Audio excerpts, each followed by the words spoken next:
আমি আসি। আমাদের গল্পগুলো যদি ভালো লেগে থাকে তাহলে অবশ্যই সাবস্ক্রাইব করে পাশে থাকবেন। ধন্যবাদ। আর আমি প্রিয়াঙ্কা। আমাদের গল্পগুলো যদি ভালো লেগে থাকে অবশ্যই আমাদের চ্যানেলকে সাবস্ক্রাইব করে পাশে থাকবেন। রাত ৯টা বাজে। আমি রাজ নির্জন শহরের গলি দিয়ে একাই হেঁটে চলছি, আর সামনে পা বাড়াতেও খুব ভয় হচ্ছে। ৬ মাস পর আজ জেল থেকে ছাড়া পেলাম আমি। বাসায় যাচ্ছি। জানি না আমার আপন মানুষগুলো আমার সাথে কেমন ব্যবহার করবে, তবে এইটুকুনি জানি অনেক খারাপ ব্যবহারই করবে। ৬ মাস জেলে থাকলাম, কেউ খোঁজ নেয়নি আমার, শুধু চাচা ছাড়া। আর কেই বা নিবার আছে নিজের বউ তিশা ছাড়া। তিশা আমাকে ভুল বুঝেছে, সেটা আমি জানি, তবে এই ভুল হয়তো কোনো দিন আর ভাঙবেও না, কারণ আমার কাছে কোনো প্রমাণ নেই। জেলে থেকে শুনেছি আমি বাবা হতে চলছি, তিশার গর্ভে আমার সন্তান। আর ভেবেছি তিশার আগের মাথায় আমার সন্তানের কোনো ক্ষতি করে বসবে না তো। হয়তো তিশা ওর সন্তানকে আমার সন্তান হিসেবে পরিচয় দিতে দিবে না। কথাগুলো ভাবতে ভাবতে বাসায় এসে গেলাম। দরজার সামনে ১০ মিনিট ধরে দাঁড়িয়ে আছি, কলিং বেল বাজানোর সাহস হচ্ছে না। সাত পাঁচ না ভেবে অবশেষে কলিং বেলটা বাজালাম। চাচিমা, মানে আমার শাশুড়ি মা, দরজা খুলে দিলেন। আমাকে দেখে মুখটা কালো করে চলে গেল। আমি চুপ করে মাথা নিচু করে দাঁড়িয়ে রইলাম, কিছুই বলতে পারছি না। চোখ দিয়ে পানি পড়ছে, খুব বলতে ইচ্ছে করছে। মা, আমি সেদিন কিছুই করিনি, কেউ আমাকে ফাঁসিয়েছিল। আর আমাকে আবিরই ফাঁসিয়েছিল মা, কিন্তু বলতে পারছি না। একটা অজানা বাধা আমাকে আটকাচ্ছে। আরে রাজ, তুই কখন ছাড়া পেলি? উপরে তাকিয়ে দেখলাম চাচা। চাচা আমাকে জড়িয়ে ধরলেন। ভালো হয়েছে তুই এসেছিস। যা ঘরে যা, তারপর ফ্রেশ হয়ে আয়, একসাথে খাবো কেমন? হুম। আমি অনেকটা ভয় নিয়ে রুমে গেলাম, জানি না তিশা আমার সাথে কেমন করবে। আমি রুমে গিয়ে দেখি তিশা খাটের উপর বসে আনমনে কি যেন ভাবছে। কেমন আছো তিশা? তিশা আমার দিকে তাকিয়ে এতগুলা বকা দিল। তুই আমার রুমে আসছিস কেন? ওই ছোট লোকের বাচ্চা, তোর লজ্জা করে না জেল থেকে এসে আমাকে তোর ওই মুখ আমাকে দেখাতে? তিশা, আমাকে তুমিও ভুল বুঝতেছো, ওই দিন আমি কিছুই করিনি। তুই একটা লুচ্চা ছেলে। তোকে বিশ্বাস করে আমি অনেক বড় ভুল করেছিলাম, আর এখন তার মাসুল দিচ্ছি। তুই আমার চোখের সামনে থেকে দূর হ। তোকে আমি আর বিশ্বাস করতে চাই না। তিশা, আমাদের সন্তানের কথাটা একবার ভাবো তুমি। ওই, একদম আমাদের সন্তানের কথাটা একবারও বলবি না। ও শুধু তোর সন্তান, আমার না। পাপ হবে বলে ওকে আজও বাঁচিয়ে রেখেছি। যেদিন ও পৃথিবীতে আসবে তুই তোর সন্তানকে নিয়ে চলে যাবি। আমি তিশার কথা শুনে যেন আকাশ থেকে পড়লাম।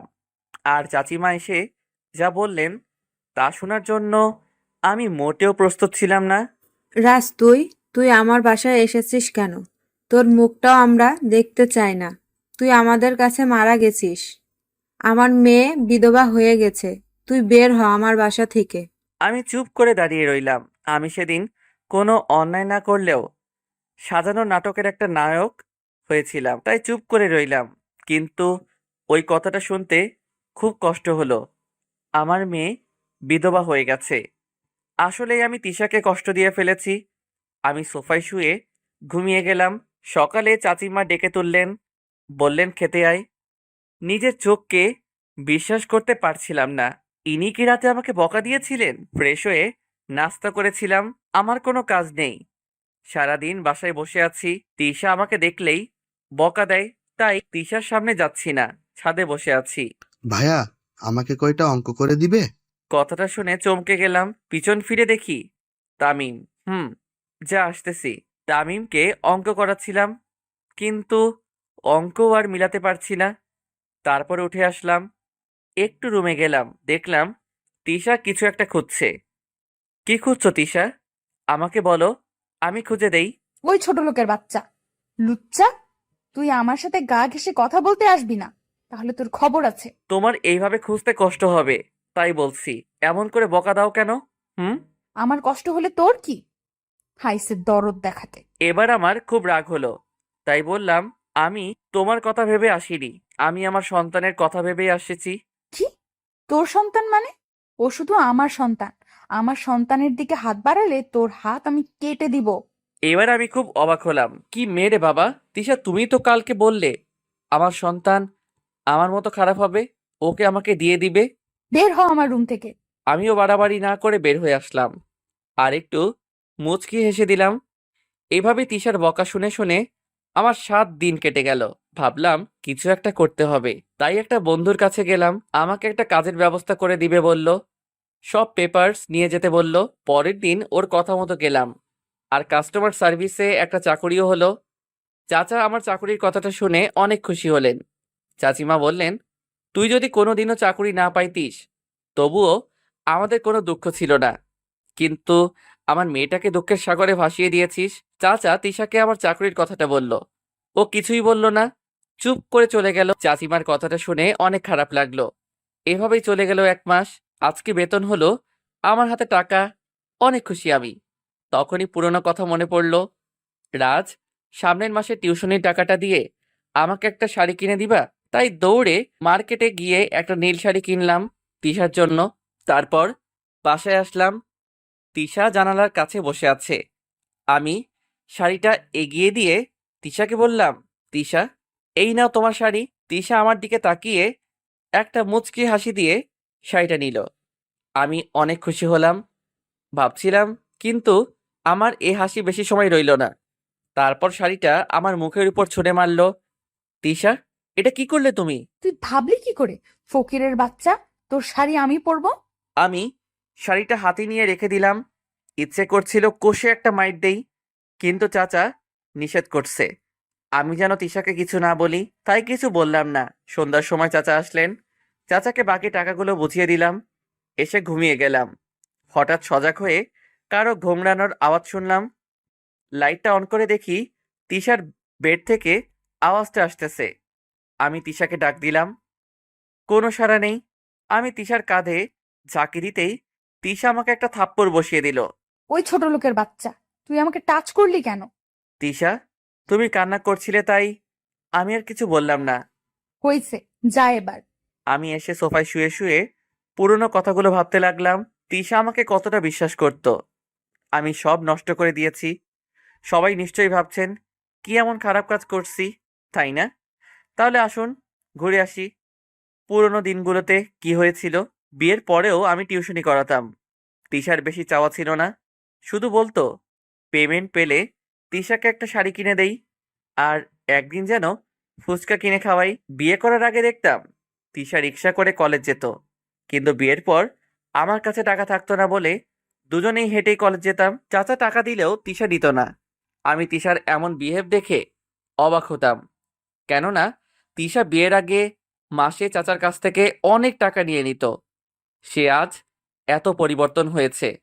মাঝে মাঝে চাইতাম কোনো কোম্পানিতে জব নিব, কিন্তু তিশা চাইতো আগে স্টাডিটা শেষ করি। ওর নাকি কোনো কষ্ট হয় না, তাই পড়াশোনায় করতাম বেশি।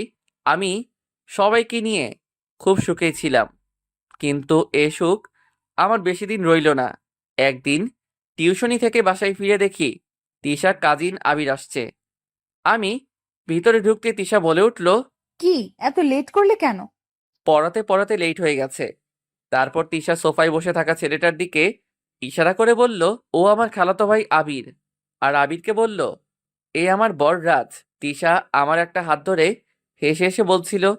আমি আবিরের সাথে অনেক কথাই বললাম। রাতে আবির চলে গেল।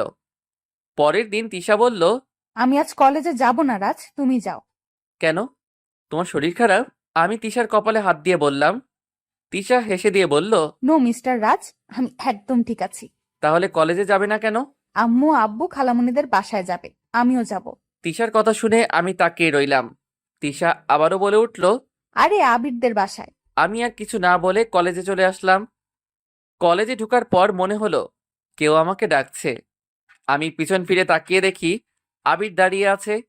প্রথমত, আবির এখানে কেন?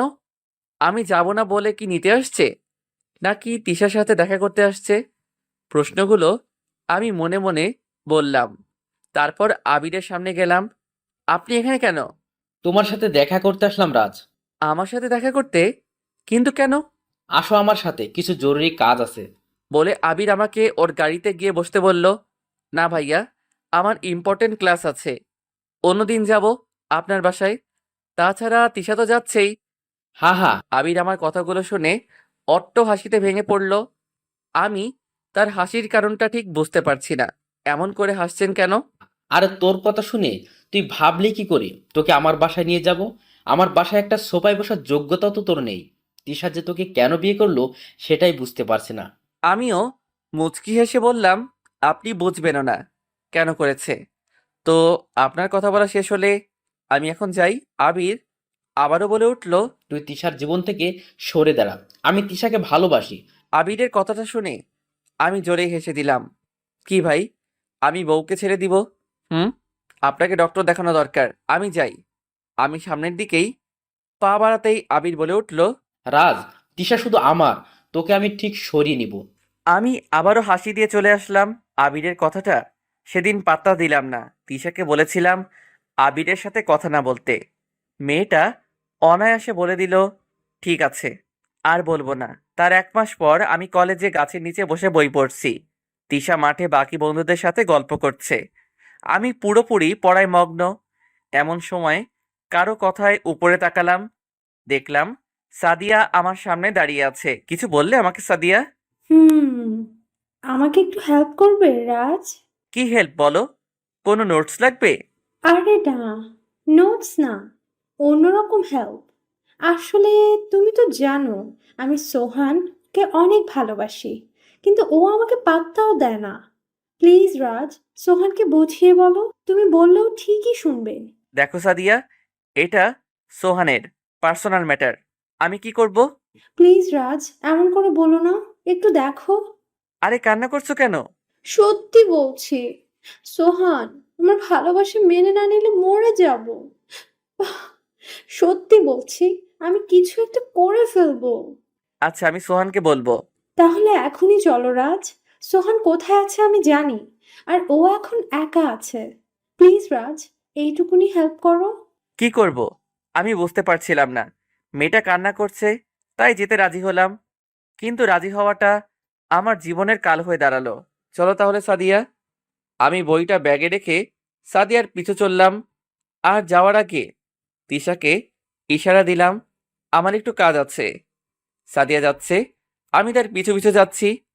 কলেজের ক্লাস হওয়া সবগুলো রুমই অতিক্রম করে ফেলছি। পুরনো বিল্ডিংটার কাছাকাছি এসে গেছি। আমার কেমন জানি সন্দেহ হতে লাগলো। আমি সাদিয়াকে বললাম, আর কত যাবে? আর সোহান কোথায়? এই তো, আর একটু। আমি আবারও চললাম সাদিয়ার পিছু। একটু গিয়ে সাদিয়া একটা রুমের দিকে ইশারা করে বলল। এই রুমে সোহান বসে আছে। আমার কেমন জানি লাগছিল, সোহান এখানে কি করছে? আমি কি ভিতরে যাব? জায়গাটা নির্জন, কি করি এখন? কিন্তু সাদিয়ার দিকে তাকিয়ে দেখলাম মেয়েটা আমার দিকে তাকিয়ে আছে। ওর চোখে পানি টলমল করছে। খুব মায়া হচ্ছিল। আমি ভাবলাম না, রুমে ঢুকলাম। কিন্তু রুমটা অন্ধকার, কিচ্ছু দেখা যাচ্ছে না। আমি একটু সামনে এগিয়ে গেলাম আর সোহানকে ডাকতে লাগলাম। সোহান, সোহান, এই সোহান, তুই কোথায় রে? এই অন্ধকার রুমে কি করিস? বেরিয়ে আয় বলছি সোহান। কোনো আওয়াজ না পেয়ে আমি দরজার দিকে তাকালাম। অদ্ভুত, দরজা বন্ধ হলো কেমন করে? বুঝতেছি না তো। আমি সাদিয়াকে ডাকতে যাব, তখনই রুমে লাইট জ্বলে উঠল। আমি সামনে তাকিয়ে অবাক হলাম। সাদিয়া দরজা বন্ধ করে দাঁড়িয়ে আছে আর মুচকি মুচকি হাসছে। আমি কিচ্ছু বুঝে উঠতে পারছি না। আমি ঘুরে তাকালাম সোহানকে দেখার জন্য, কিন্তু না, সোহান কোথাও নাই। আমি সাদিয়াকে প্রশ্ন করলাম, সোহান কোথায় সাদিয়া? সোহান তো নেই রাজ এখানে। সোহান এখানে নেই মানে? আর তুমি দরজা বন্ধ করলে কেন? আবিরকে চিনো? আবির আমাকে পাঠিয়েছে। তোমাকে মিথ্যে বলে এখানে নিয়ে আসলাম। এখন দেখো কি করি। বলেই সাদিয়া চেঁচাতে চেঁচাতে লাগলো। বাঁচাও কেউ, রাজ আমার ক্ষতি করো না। ইত্যাদি ইত্যাদি বলে আমি সাদিয়ার এমন বিহেভে স্তব্ধ হয়ে গেলাম। তখনই আমার মনে তিশা তো মাঠে বসে আছে, আর মাঠ থেকে এই চিৎকার শোনা যাবে। আমি তাড়াতাড়ি করে বের হতে গেলাম, কিন্তু সামনে সাদিয়া দাঁড়িয়ে চেঁচাচ্ছে। কেমন করে বের হব আমি? আমি যখনই সাদিয়াকে সরিয়ে বের হতে গেলাম, তখনই সাদিয়া আমাকে ধাক্কা দিয়ে ফেলে দিল। আমি একটা সিটের কর্নারে গিয়ে পড়লাম। আমার ব্যাগটা একটু দূরে গিয়ে পড়ল। আমি তাড়াতাড়ি ওঠার চেষ্টা করলাম, কিন্তু আমার পা কিছু একটার সাথে আটকে গেছে। অনেক চেষ্টা করেও বের করতে পারছি না। তখনই আমার নজর পড়ল আমার হাতে টপ টপ করে ফোঁটা ফোঁটা রক্ত পড়ছে। আমি কপালে হাত দিলাম। হ্যাঁ, আমার কপালটা একটু কেটে গেছে। আমি অনেক কষ্ট করে যখনই পাটা বের করে কোনো রকম উঠে দাঁড়ালাম, ততক্ষণে সবাই এসে গেছে। সাদিয়া তিশাকে ধরে কান্না করছে আর বলছে, আমি আসতে চাইনি রাজ, জোর করে নিয়ে আসছে। ও বলছে আমাকে কিছু নোটস দিবে, তাই আসছি। কিন্তু জানতাম না রাজ আমার সাথে এমনটা করবে। আমি ওকে বিশ্বাস করেছিলাম। তিশা, আমি রাজকে আঘাত না করলে আজ অনেক বড় ক্ষতি করে ফেলতো। তোকে অনেক ধন্যবাদ তিশা, ঠিক মতো এসে আমাকে বাঁচিয়ে দিলি। সাদিয়া নিজেকে দুটো হাত দিয়ে ঢেকে রাখছে আর কান্না করে। এক এক করে সব মিথ্যা বলে যাচ্ছে। তিশা সাদিয়াকে আমার সামনে এসে দাঁড়ালো। আমার চোখের দিকে তিশা তাকিয়ে আছে। ওর চোখে জল গড়িয়ে পড়ছে। আমি কিছু বলতে যাব, তিশা তখনই আমাকে একটা থাপ্পড় মারলো আর বলল, লজ্জা করে না? বউ রেখে অন্য মেয়েকে নির্জন জায়গায় ডেকে এনেছি। এই আমাদের ভালোবাসার মূল্য তোর কাছে? এই প্রতিদান আমার ভালোবাসার? কি দোষ ছিল আমার? কিসের কমতি ছিল? আমি তোকে কখনো দূরে সরিয়ে দিতাম? আমার ভাবতেও ঘৃণা হচ্ছে। তুই আমার স্বামী, তুই একটা খারাপ লোক। ভুল করেছিলাম আমি তোকে ভালোবেসে, তার চেয়ে বড় ভুল করেছিলাম তোকে বিয়ে করে। তিশা আমি কিছু করিনি। আমাকে কেউ ফাঁসিয়েছে, বিশ্বাস করো। বিশ্বাস করব? আবারও? নিজের চোখের সামনে এত কিছু দেখেও কেমন করে করব? বিশ্বাস আমার শেষ হয়ে গেছে। আমাকে একটাবার বিশ্বাস করো, আমার কথাটা একবার শোনো। আমি কিছু করিনি। বাহ, বাহ, কি অভিনেতা! তাহলে এই ওড়নাটা এখানে আসলো কেমন করে? আমার কাছে পড়ে থাকা সাদিয়ার ওড়নার দিকে ইশারা করে বলল, তোর কপাল ফেটে রক্ত বের হলো কেমন করে? এ সবকিছু মিথ্যে। তিশা আমি কিছু করিনি, কেন বুঝতে পারছো না? আমি আর বুঝতে চাই না। তোর এই মুখ আমি আর দেখতে চাই না। বলেই সাদিয়ার ওড়নাটা নিয়ে তিশা চলে গেল। একটু পর পুলিশ এসে আমাকে ধরে নিয়ে গেল। আমার আর বুঝতে বাকি রইল না, সব ছিল আবিরের সাজানো নাটক। আমাকে ফাঁসিয়ে দিল। আবির ঠিক আজ আমাকে দিশার থেকে সরিয়ে দিল। আমাকে শুধু চাচা ছাড়া আর কেউ বিশ্বাস করতে পারল না। অনেক চেষ্টা করেও চাচা আমাকে বার করতে পারল না, কারণ তিশা নিজে সাক্ষ্য দিল আমি সাদিয়ার ক্ষতি করতে চাইছি। আমার 6 মাসের জেল হয়ে গেল। বাকিটা আপনারা জানেনই। বলতে বলতে রাজের দু চোখ জুড়ে ঘুম নেমে আসলো। সকালে রাজ উঠে অফিসে চলে গেল। আজকাল রাজ তিশার সামনে কম যায়, তাই তিশাও আর বেশি রাগে না। রাজ একদিন অফিস থেকে ফিরে খুব অবাক হলো। তিশা আবিরের সাথে বসে হাসাহাসি করছে। আজ রাজের খুব রাগ হলো, কিন্তু চুপ করে থাকলো। একটু পর তিশা রুমে আসলো। তুমি আবিরের সাথে বসে হাসাহাসি করছিলে কেন? আমার ইচ্ছা হয়েছে তাই করছি। এর জন্য কারো কাছে আমি কৈফিয়ত দিতে পারবো না। তিশার কথাগুলো শুনে আজ আমার খুব রাগ হলো। কারো কাছে মানে? আমি তোমার বর, তাই আমি নিষেধ করছি। সো তুমি আবিরের সাথে কথা বলবা না, ব্যাস। তোকে আমি বর হিসাবে মানি না, আর কখনো মানবও না। তিশার কথা শুনে আজ আর নিজেকে কন্ট্রোল করতে পারলাম না, তাই ঠাস ঠাস করে দিলাম দুটো থাপ্পড়। তিশা কান্না করতে লাগলো আর বলল, ছোট লোকের বাচ্চা, আজই এই বাসা থেকে বের হবি। তোর জায়গা এখানে নেই। আর একবার ছোট লোকের বাচ্চা বললে খবর আছে। শয়তান মেয়ে, লজ্জা করে না নিজের বর রেখে অন্য ছেলের সাথে হাসাহাসি করতে? আমি কি এমন করছি সারাক্ষণ বকা দিয়ে যাস? এবার থেকে আমিও ছাড়বো না। ওই আবিরের সাথে তোকে দেখলে খবর আছে। আমার অনেক রাগ হয়েছিল, তাই একদমই সবগুলো কথা বলে ফেললাম। তখনও তিশা কান্না করছিল। আমি দরজার দিকে তাকিয়ে অবাক হলাম। চাচিমা দরজার সামনে দাঁড়িয়ে আছে। জানি না রাগের মাথায় কি কি বলে ফেললাম। চাচিমা এসে আমাকে থাপ্পড় মারলো। বেরিয়ে যা আমার বাসা থেকে। এ বাসায় তোর জায়গা নেই। অনেক জ্বালিয়েছিস, এবার দূর হ। আমার মেয়ের নামে বদনাম করিস, তাই না? আবার আমার মেয়ের গায়ে হাত তুলেছিস। তোকে জেলে পচিয়ে মারার দরকার ছিল। ছোটবেলা থেকে খাইয়ে পড়ে এত বড় করেছিলাম এর জন্যই, তাই না? যেদিন মা বাবা মারা গিয়েছিল কোথাও তো জায়গা পাসনি। আজ আমি জায়গা দিয়েছি বলে এত কিছু করছিস। বেরিয়ে যা আমার বাসা থেকে। এখনই বেরিয়ে যা, তোর মতো ছেলের কোনো জায়গা নেই। চাচিমা কথাগুলো বলেই আমার কাপড় একটা ব্যাগে ভরে আমার মুখের উপর ছুঁড়ে মারলো। আজ আমারও খুব রাগ হলো, আর এত অবহেলা বকা সহ্য করতে পারছি না। তাই ব্যাগটা কাঁধে নিলাম। চাচিমা আমাকে ধাক্কা দিয়ে বের করে দিল। তারপর আমার মুখের উপর চাচিমা দরজা বন্ধ করে দিল। আমি কেন জানি আর সহ্য করতে পারছি না। অনেক প্রতিবাদ করতে ইচ্ছে করছে। না, আমি আর শহরে থাকবো না, চলে যাব গ্রামে। বাসার সামনে 10 মিনিট দাঁড়িয়ে থেকে রওনা দিলাম বাস স্টপের দিকে। রাতের বেলা রাস্তা দিয়ে হাঁটছি আর ভাবছি, আমি তো এতিম, আর এতিম হয়েও অনেক বড় স্বপ্ন দেখে ফেলেছি। এখানে থেকে আর লাভ নেই। হয়তো চাচা এসেও একই ব্যবহার করবে, কারণ তার গায়ে হাত উঠিয়েছি, মিথ্যে বদনাম দিয়েছি। কম কি করেছি নাকি? যাই হোক, বাস স্টপে এসে গেলাম। টিকিট কেটে ওয়েট করতে থাকলাম বাসের জন্য। আর ভাবতে লাগলাম, চাচা মনে হয় ফোন দিবে বাসায় ফেরার জন্য। কিন্তু তাও ভুল হলো, আমার বাস এসে গেল। যাত্রা শুরু করলাম গ্রামে। রাতে তিশার বাবা এসে সবকিছু শুনে কিছুই বললেন না। তখনও তিশার মা অনর্গল বকে যাচ্ছে রাজকে। তিশার বাবা ছাদে গিয়ে দেখল তিশা মন মরা হয়ে দাঁড়িয়ে আছে।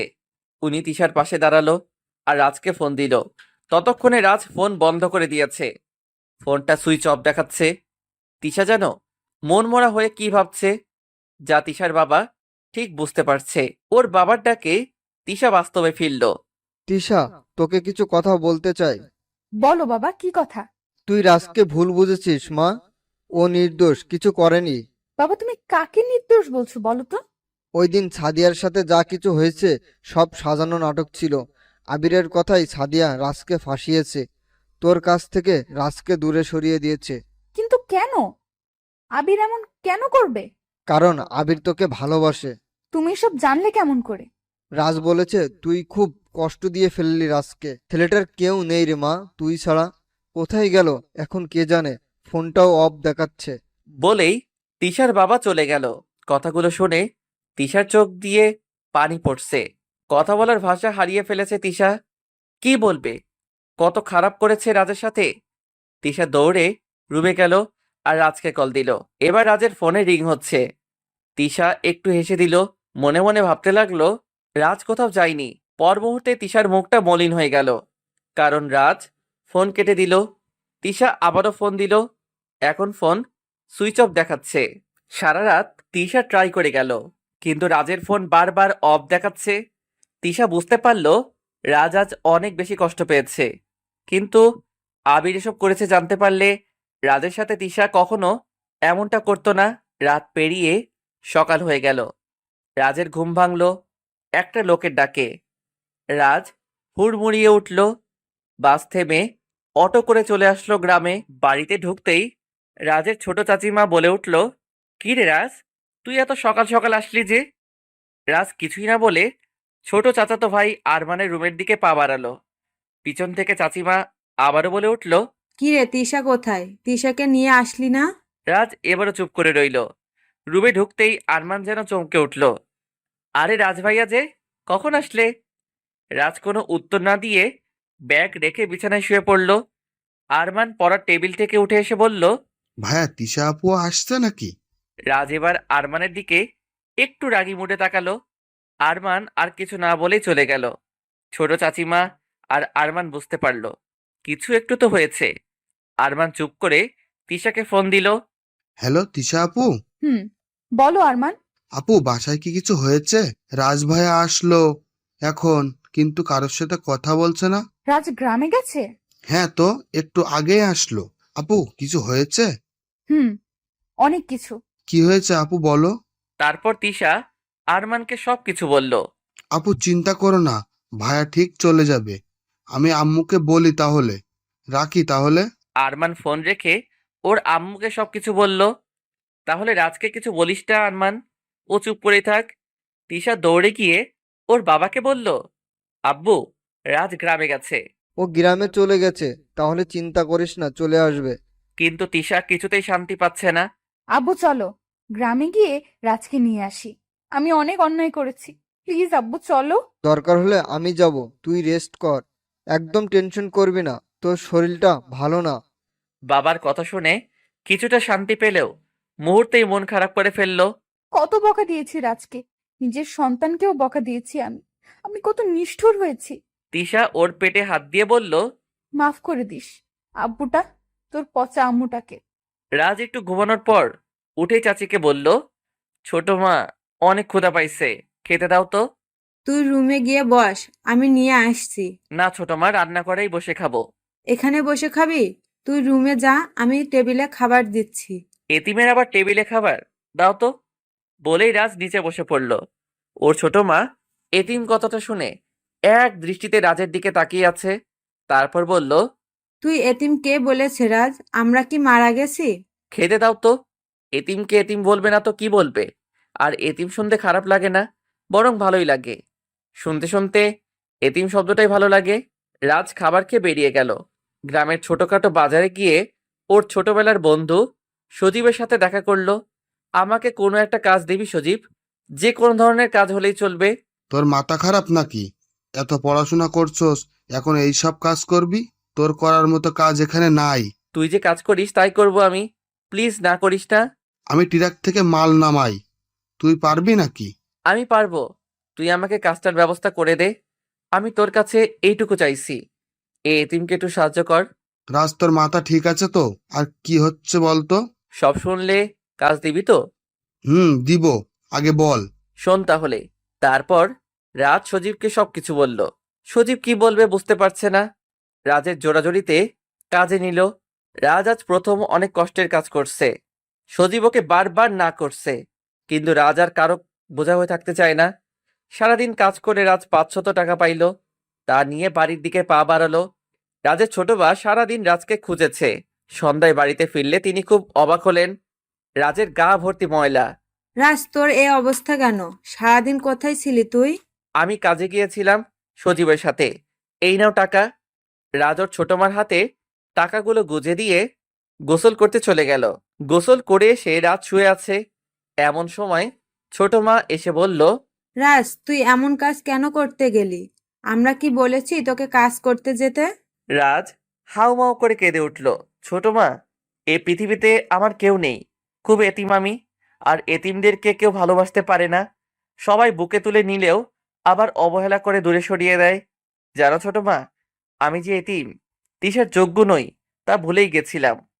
আমি স্বপ্নের রাজ্যে হারিয়ে গেছিলাম। জানো, কালকে চাচিমা সব মনে করিয়ে দিয়েছে। ঘাড় ধাক্কা দিয়ে বের করে দিয়েছে। টাকা পয়সা খরচ করিয়ে বড় করেছে। ছোট মা, আমি এখানে থাকবো, কিন্তু টাকা রোজগার করে তোমাদেরকে দিব। আর যদি বাধা দাও, তো আমি এখান থেকেও অনেক দূরে চলে যাব। প্লিজ ছোট মা, এ এতিমটাকে দূরে সরিয়ে দিও না। রাজ আস্তে আস্তে ওর ছোট মার কোলে মাথা রেখে কান্না করতে করতে ঘুমিয়ে গেল। তিশাও আজ ভালো নেই, ঠিক মতো খাওয়া করে না, আস্তে আস্তে অসুস্থ হয়ে যাচ্ছে।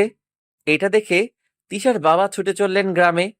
তিশা রাতে রাজের ছবিটা দেখছে আর কান্না করছে। রাজ, তুমি আমাকে অনেক ঘৃণা করো, তাই না? হুম, করবেই তো। একজন স্ত্রী হয়ে আমি তোমাকে ভালোবাসতে পারিনি, খালি অবহেলা করেছি।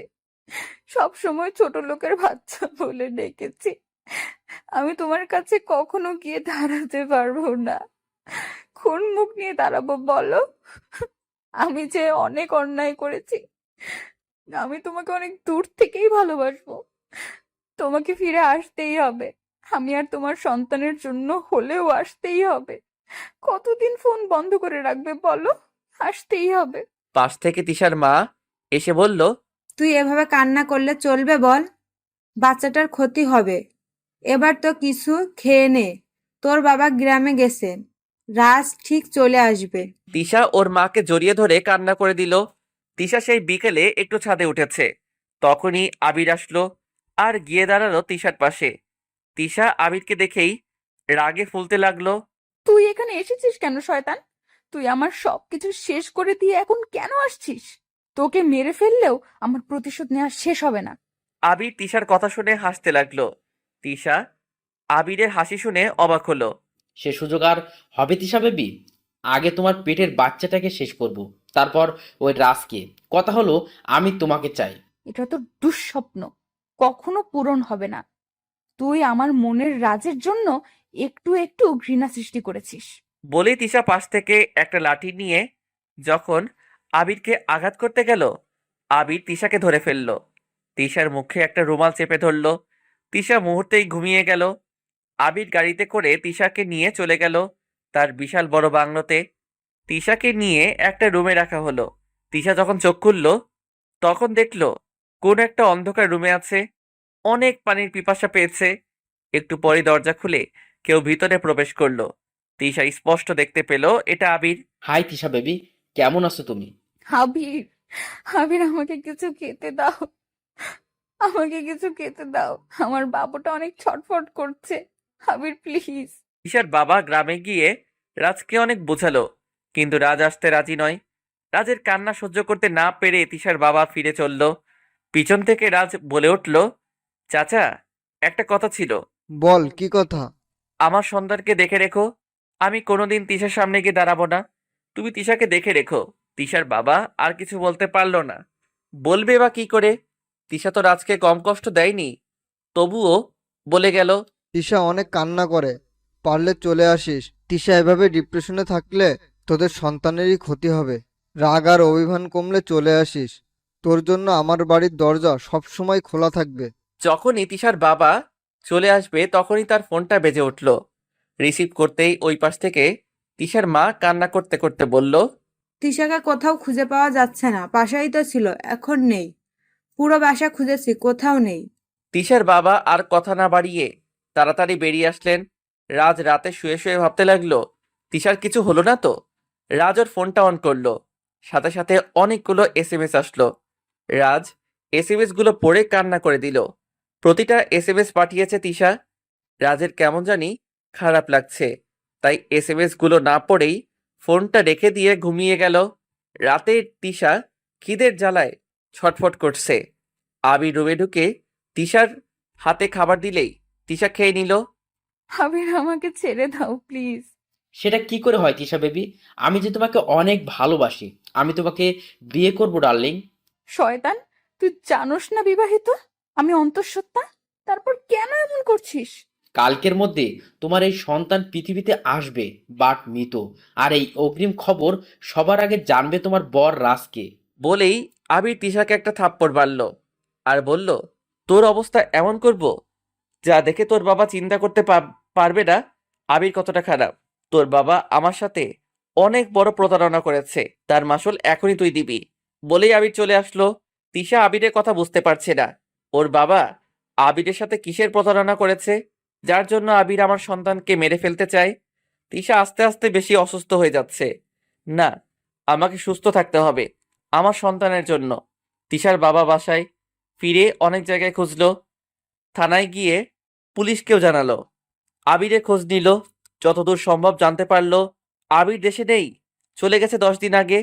তিশার বাবা ভাবতে পারছেন না আমার মেয়ের তাহলে কি হলো। রাজকে সব ফোন করে জানালো। রাজ চুপ করে থেকে ফোনটা রেখে আবার ঘুমিয়ে গেল।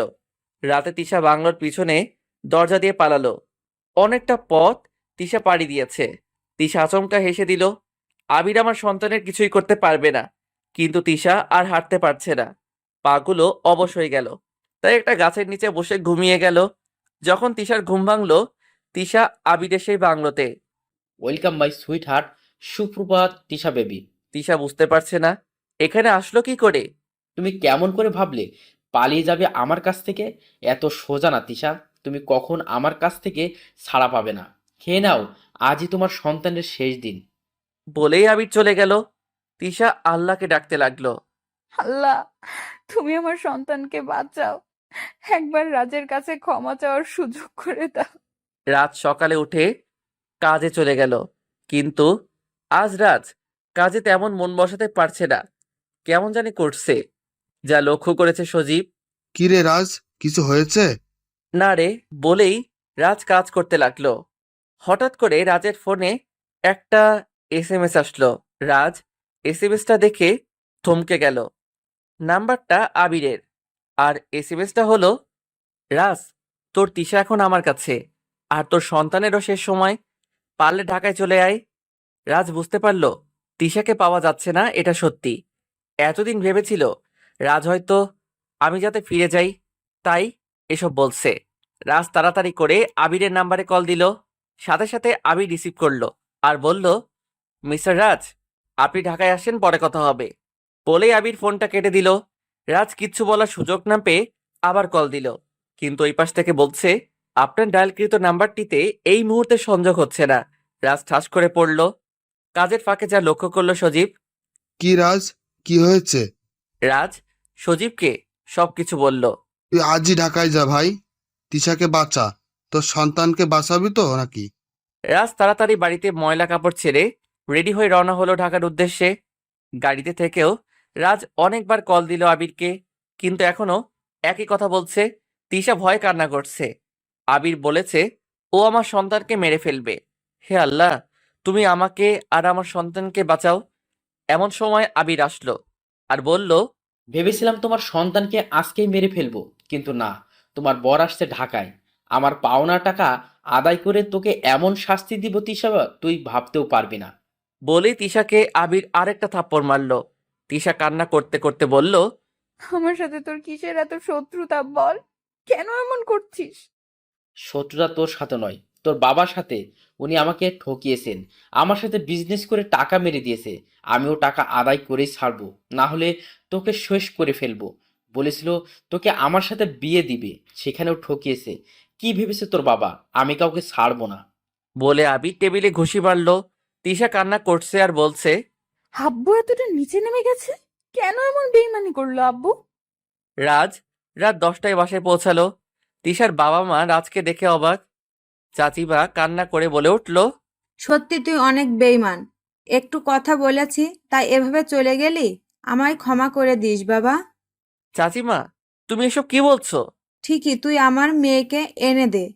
3 দিন হলো তিশার কোনো খোঁজ নেই। তিশা আবিরের কাছে। কথাটা শুনে সবাই চমকে উঠল। রাজ ওর চাচা চাচি মাকে সবকিছু খুলে বলল। তখনই রাজের ফোনটা বেজে উঠল। রিসিভ করতেই আবির বলতে লাগলো, রাজ, কালকে সকাল 10টার মধ্যে 5 লক্ষ টাকা নিয়ে আমার সাথে দেখা করবি, আর তিশাকে নিয়ে যাবি, না হলে তোর সন্তান খতম। এ আবির, তোর কিসের এত জেদ বলতো? কেন এমন করছিস?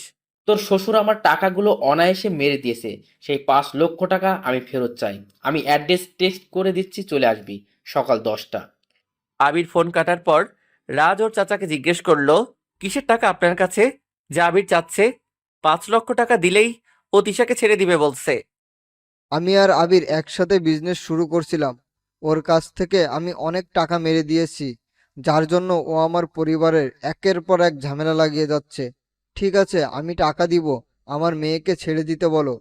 দেখেছো, লোভে পাপ পাপে মৃত্যু। আজ তোমার জন্য আমার মেয়েটা না জানি কি হালে আছে। রাজ আর কিছু বলল না, চুপচাপ উঠে চলে গেল ওর বন্ধুদের কাছে। সোহান সহ সবার সাথে দেখা করে একটা প্ল্যান করলো, কেমন করে তিশাকে বের করা যায়।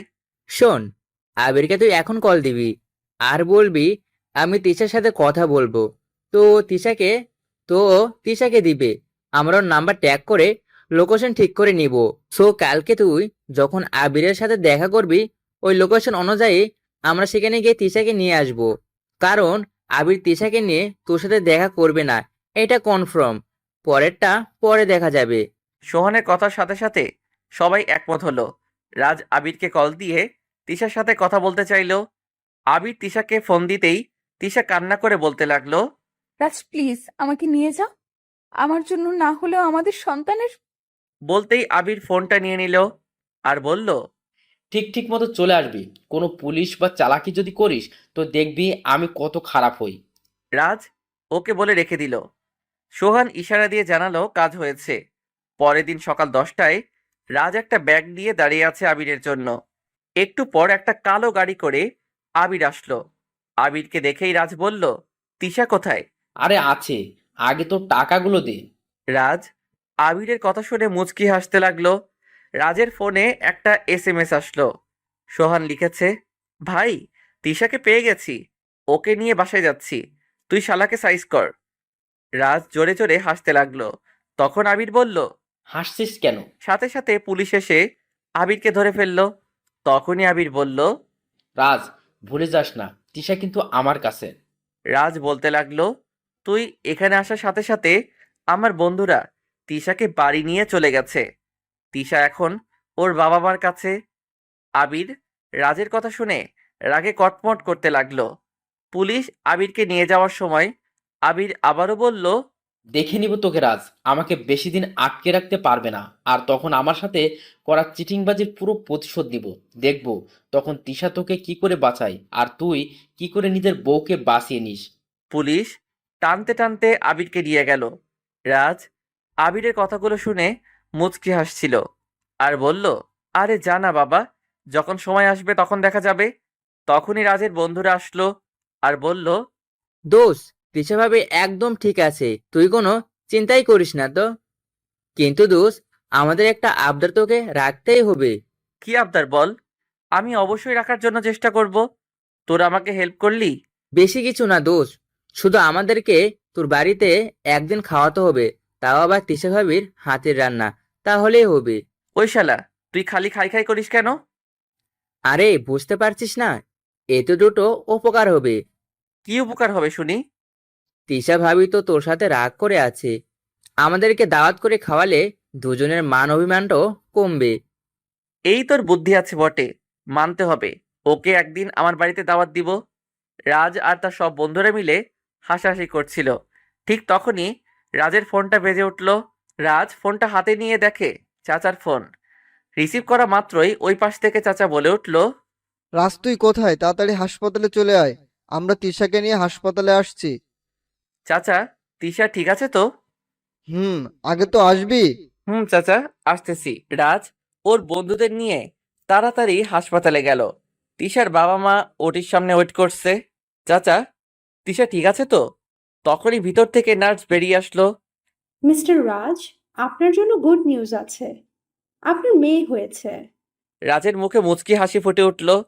রাজের বন্ধুরা বলল, তোকে তো আজকে ডাবল মিষ্টি খাওয়াতেই হবে, তা না হলে তোকে আর ছাড়ছি না।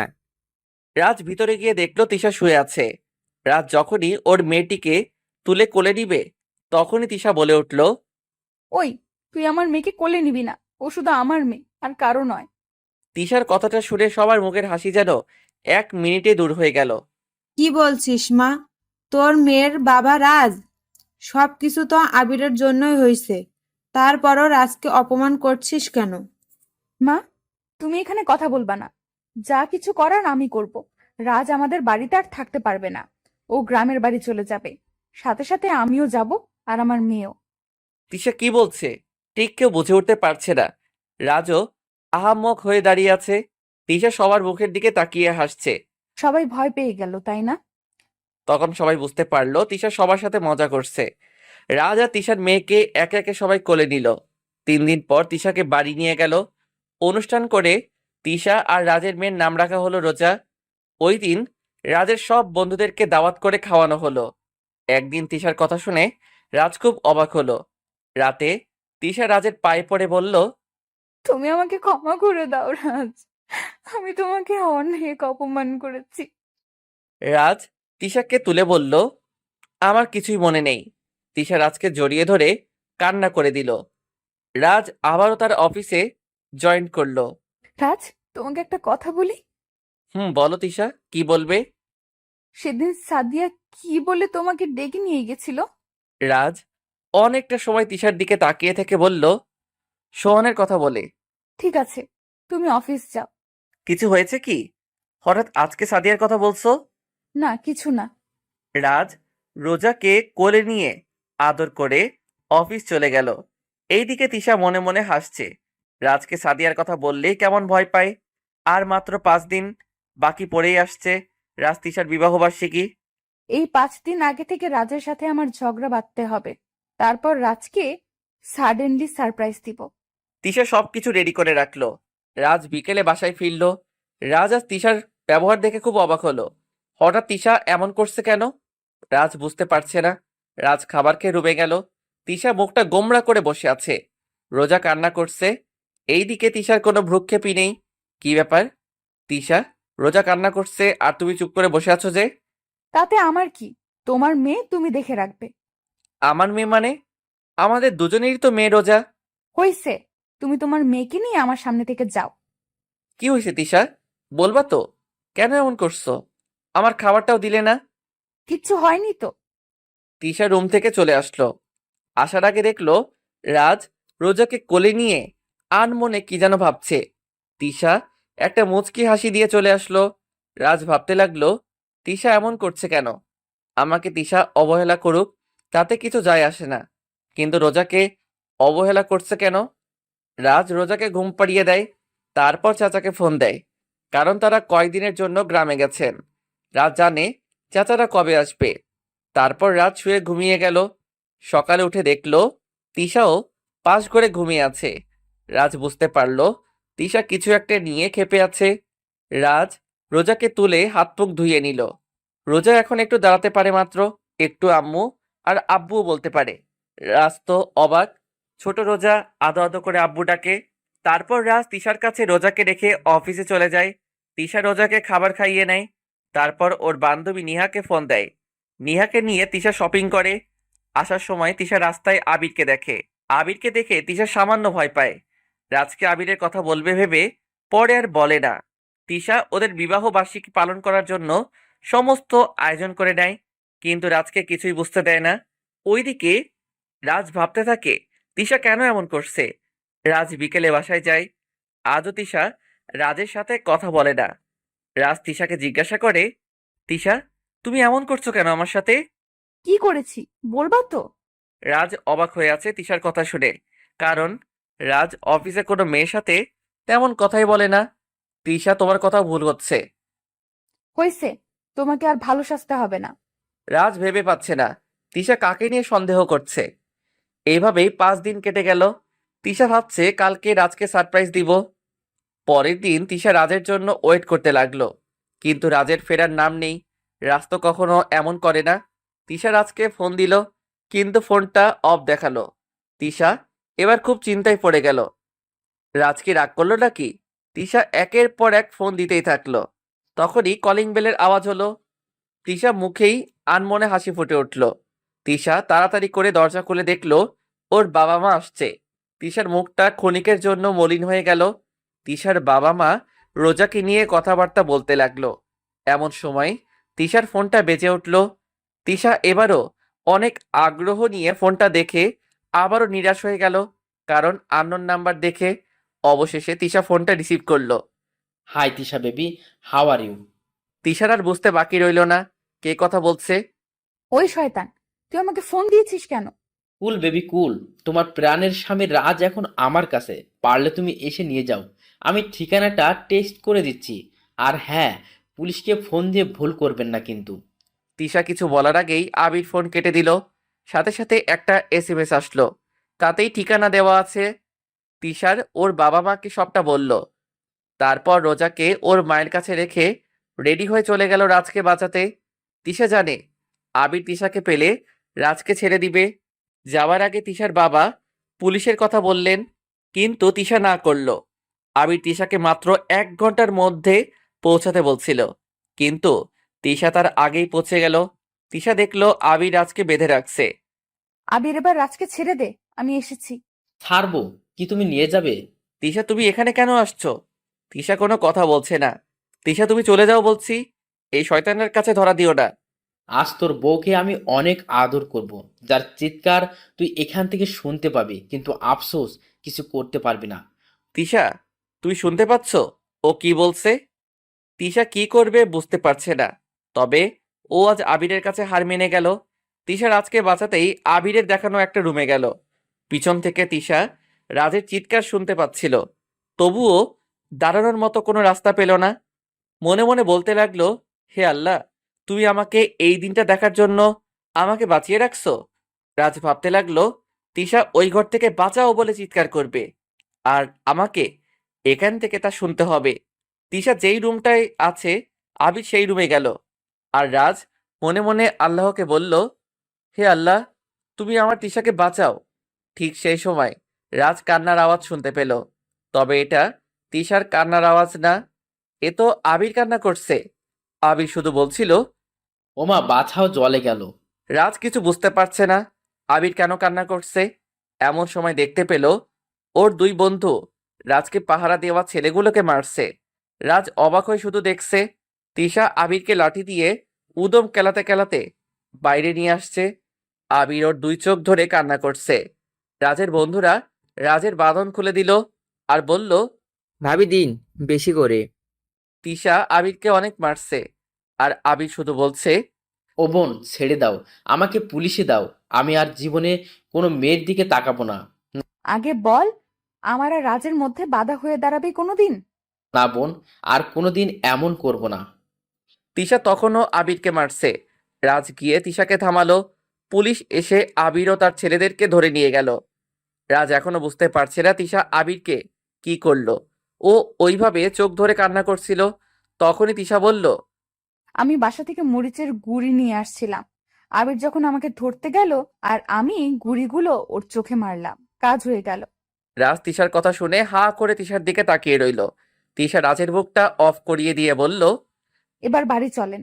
রাজ বাসায় গিয়ে চাচা চাচিকে দেখে বলল, তোমরা এসে গেছো? তোর কিছু হয়নি তো বাবা? রাজ হেসে দিয়ে তিশা কি আবিরকে মারছিল তা বলল। তারপর রাজ রুমে গেল। রোজা ঘুমিয়ে আছে। রোজার কপালে একটা চুমু খেলো। তখন তিশা পিছন থেকে জড়িয়ে ধরে বলল, হ্যাপি ম্যারেজ ডে। রাজ সামনে ঘুরে অবাক হলো। আজ তিশা সেই শাড়ি পরছে, যা একদিন তিশা রাজকে অবহেলা করে ফেলে দিয়েছিল। আর আজ যে ওদের ম্যারেজ ডে ছিল তা মনে ছিল না। তিশা এবার বলল, আমার গিফটটাও? রাজ কি বলবে বুঝতে পারল না। তুমি আমাকে আগে মনে করিয়ে দিবে তো? হুম, মনে নেই বললেই তো তোমার কাছে বানিয়ে বানিয়ে ঝগড়া করছি, যাতে তোমাকে সারপ্রাইজ দিতে পারি। রাজ এখন বুঝতে পারছে সবকিছু। গিফট দিতে হবে না, তবে একটা কাজ করতে হবে। কি কাজ? আমাকে কোলে করে ছাদে নিয়ে যেতে হবে। রাজ তিশার বলার সাথে সাথে তিশাকে কোলে করে ছাদে নিয়ে আসলো। তিশা রাজের কোল থেকে নেমে রূপালী চাঁদ দেখতে লাগলো। কিন্তু রাজ কোথাও গেল। এমন সময় তিশা দেখলো রাজ তিশার সামনে হাঁটু গেড়ে দিয়ে বসে আছে, হাতে সামান্য একটা কাগজি ফুল। Tisha, I love you. আমি সারাটা জীবন তোমার পাশে থাকতে চাই। বলো, আর কখনো আমাকে অবহেলা করবে না? তিশার রাজের কাছ থেকে ফুল নিয়ে বলল, অবহেলা একটু বেশিই করতে হবে, না হলে ভালোবাসা কমে যাবে তো। আচ্ছা, করিও। হুম, পাগলটা আমার। ওকে, তাহলে পাগলিটা আমার। এভাবেই রাজ তিশা ওদের ভালোবাসার মাঝে বেঁচে থাকুক। গল্পটি কেমন হলো জানি না, ভুল হলে ক্ষমার দৃষ্টিতে দেখবেন। এই গল্পটা কেমন হয়েছে জানাবেন। আপনাদের অনেক ভালোবাসা পেয়েছি, আশা করি ভবিষ্যতেও পাবো। আলবিদা।